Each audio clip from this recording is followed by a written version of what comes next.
Welcome back to the channel, my friends. I'm grateful and excited to have you here once again. If this is your first time joining us, welcome to a sacred space of truth, learning, and transformation. Today's topic touches a profound question that so many sincere seekers silently wonder about.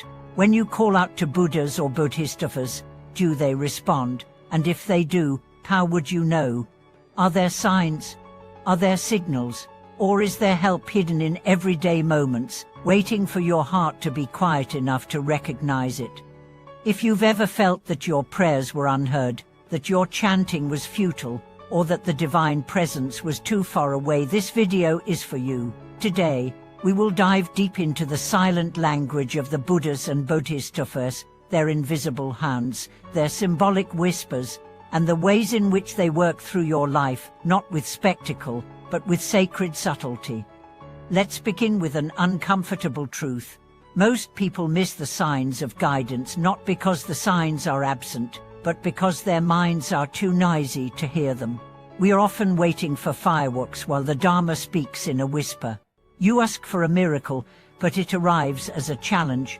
You plead for peace, but it comes in the form of a painful breakup. You cry for salvation, but it comes through the collapse of a life you thought you wanted. The divine doesn't always comfort. Sometimes it corrects. One of the clearest ways Buddhas and Bodhisattvas reach out is through obstruction. Yes, obstruction. When your path is blocked, when everything you try fails, when the road you were so sure of turns dark, this may not be punishment. It may be protection. It may be your karmic gift saying, "Wrong way." Many people have shared stories of losing a job they desperately cling to, only to realize months later that it was a turning point that led them to spiritual awakening, deeper relationships, or truer purpose.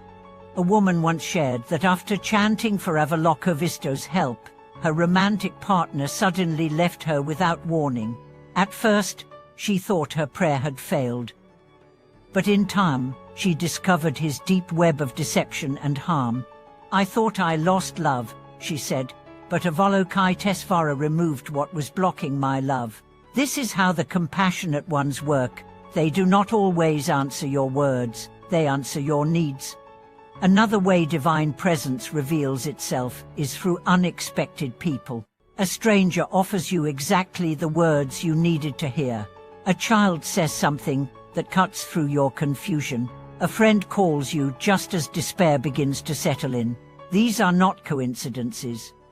These are the manifestations of the teaching in the Lotus Sutra.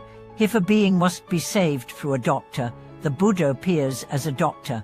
If through a friend, then a friend. This is the heart of skillful means. The form doesn't matter, the function does. Sometimes, the Buddhas come through your enemies.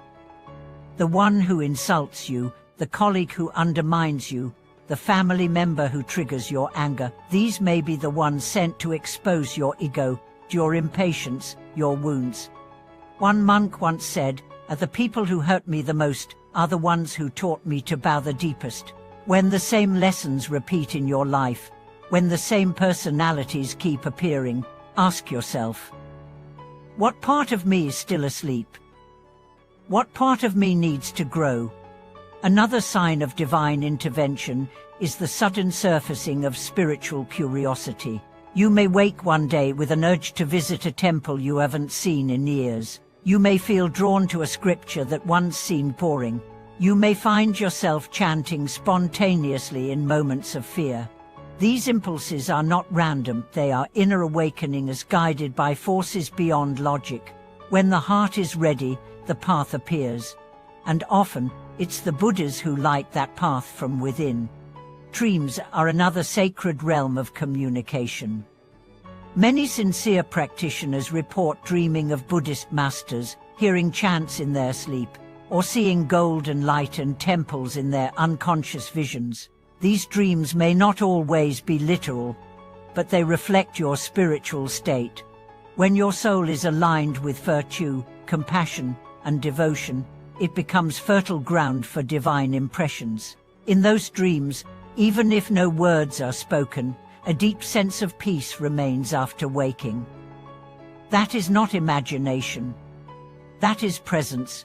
Bodhisattvas also reveal themselves through moments of stillness. You're walking by a river and suddenly feel overwhelmed with tears.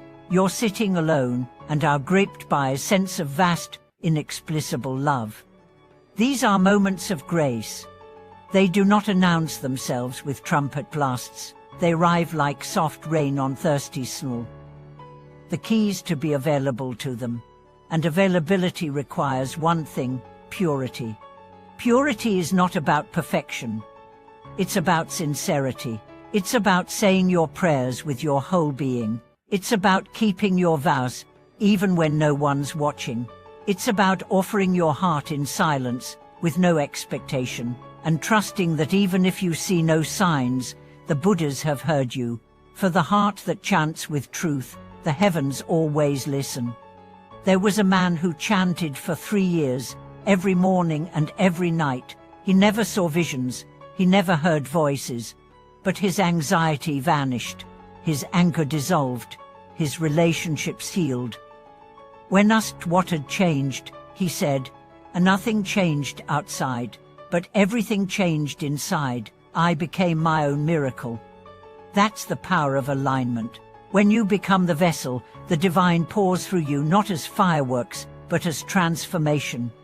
And so the real question is not, are the Buddhas helping me? The real question is, am I still enough to receive it? Are you rushing through your days with clenched teeth and closed heart? Or are you able, even for 10 minutes, to sit with a candle, a chant, a breath, and simply say, "I'm here"? The more you show up, the more the invisible responds. Because in truth, the Buddhas are never far. They are closer than your breath, more constant than your thoughts.